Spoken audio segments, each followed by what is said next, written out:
I'm Louis Hadjioannou. I'm a marine ecologist working in Cyprus on the marine environment for the last 13 years. When I talk about corals, the corals of Cyprus, most people say, we have corals in Cyprus. There's a number of species and we're still discovering new species for Cyprus as we go along.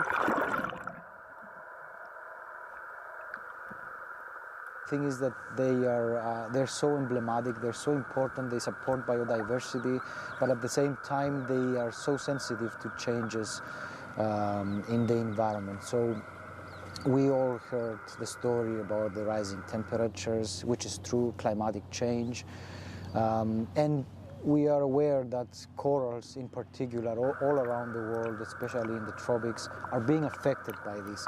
But nobody ever recorded this in this part of the world, in Cyprus. So we started monitoring them, and in particular a species called Cladocoraca espitosa, which is an endemic species to the Mediterranean. Climate change is happening, temperatures are rising. We started monitoring them closely, especially here and in another place close by. And monitoring them, I mean recording the temperature around them, you know, the physical chemical parameters, but also taking pictures of them on a systematic way throughout the months and throughout the year so that we can compare and see how they are doing, how much of them is alive, how much of them is dying. In the year 2015, when we had an anomaly of I think was about 1 temperature higher than the maximum normal one, we got more than 20–30% of corals dying. Some of them came back, some of them managed to recover, but much of that percentage did not. So even the slightest increase in temperature, we're talking about 0.1, 0.2 degrees Celsius, can really seriously affect them. And I think the forecast is that it's going to be much more within the next 30–40 years.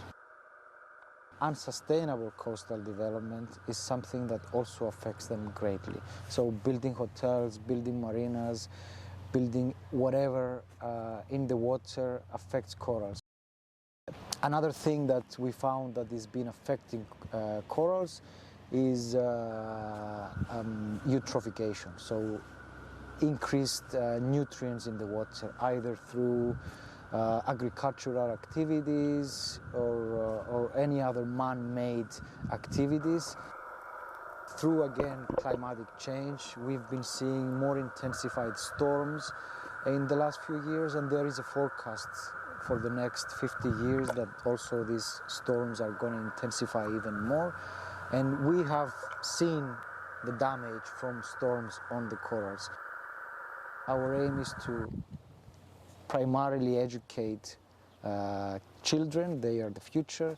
They are the ones who are going to become the future conservationists, the future government, the future users of this island and the coastal area.